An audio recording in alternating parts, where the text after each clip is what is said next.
Well, we all want to keep our brain health as we get older, but new findings suggest the amount of muscle mass can actually make a difference. New research shows that there are people with higher muscle mass as well as a lower visceral fat to muscle ratio tend to have younger brains. So we've brought in 9 News medical expert Dr. Kohli to help us understand this a little bit more. So the first obvious question is, what is visceral fat and how does it relate to our brains? Yeah, I've never heard of visceral fat. Never heard of it. That? Well, now you'll think about your visceral fat after this.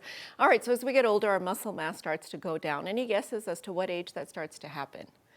28. 30s. Probably younger than you think. 30s, yeah. So we start to lose muscle mass. Instead, we gain something called visceral fat, which is not the fat you can pinch under your skin. That's called subcutaneous fat. Visceral fat is internal body fat. It's fat around our organs, like our liver, our pancreas, our intestines. And what it does is it's actually metabolically active. So it doesn't just sit there. It actually confers risk, type 2 diabetes, dementia, as we're learning, cancer, and all sorts of other problems as well.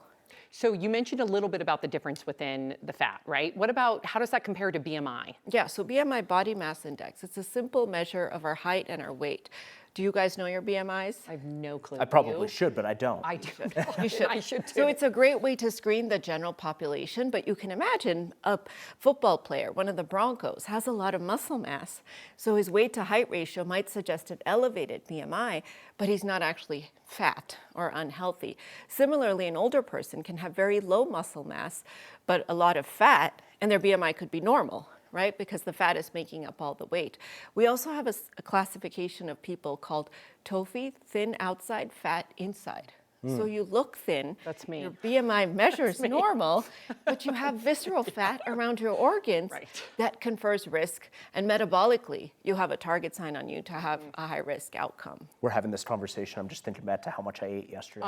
Yep, we all are. These are things that happen over time, right? It's not like, oh, I had a big meal or I'm eating unhealthy for a couple weeks. Like, this is something that builds up over time. Is that fair? Absolutely, yes. And so a lot of factors go into how much visceral fat you have. So of course, aging is one of the biggest factors of having excess calories. So if you have an increased BMI, it does correlate with extra visceral fat, but it's not all genetics and it's not all aging. A lot of it is within our control. So how sedentary we are, how much sleep we're getting, how much stress we have. Lifestyle things. Cortisol, yes, which is great because it means it's all modifiable. But a lot of us don't stop to think about our visceral fat. We just are so fixated either on subcutaneous fat or that number of the BMI that that's what we use to predict our risk. I'm so glad that we're talking about this because when we began the segment, I had never even heard that term before. And in this new research, is there a ratio between your lean muscle mass and the visceral fat? Like what do we want to target for? Yeah, so your lean muscle mass goes down as you get older, I told you that, unless you do things to keep it up, like weight-bearing exercises, and the visceral fat goes up. So they looked at the ratio of lean muscle mass to visceral fat, and the people that had more lean muscle, less visceral fat, their brain ages were younger. Really? So now we're not just talking about heart disease and cancer and diabetes and high blood pressure, we're talking about keeping our brains young, which is something that is the holy grail of medicine. Yes. We're still trying to figure out how to do it, yeah. So this means though, now in our 20s and 30s, before we start to lose that muscle mass, and even as older adults, we can start to do things to change that ratio.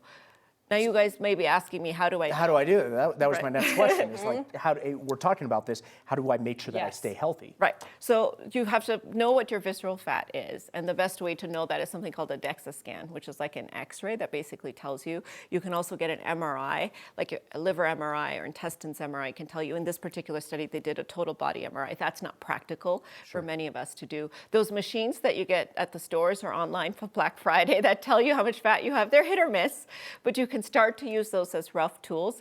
But at the end of the day, no matter whether you have extra visceral fat or not, if you're thin outside, fat inside, it doesn't matter. Every single one of us needs to do at least 3 days of muscle conditioning activity because that's how we're going to age better. In fact, how much muscle mass we have directly predicts our frailty as we get older, our fall risk as we get older, and many other outcomes that put us at risk for having bad things happen. Really important, Dr. Kohli. Thank you for bringing this up today. And your brain, got to protect your brain especially. That's right. I'm going to go and do some free weights, get some Black Friday weights on sale. As I brought an extra slice of pie for dinner tonight in my lunchbox. Lovely.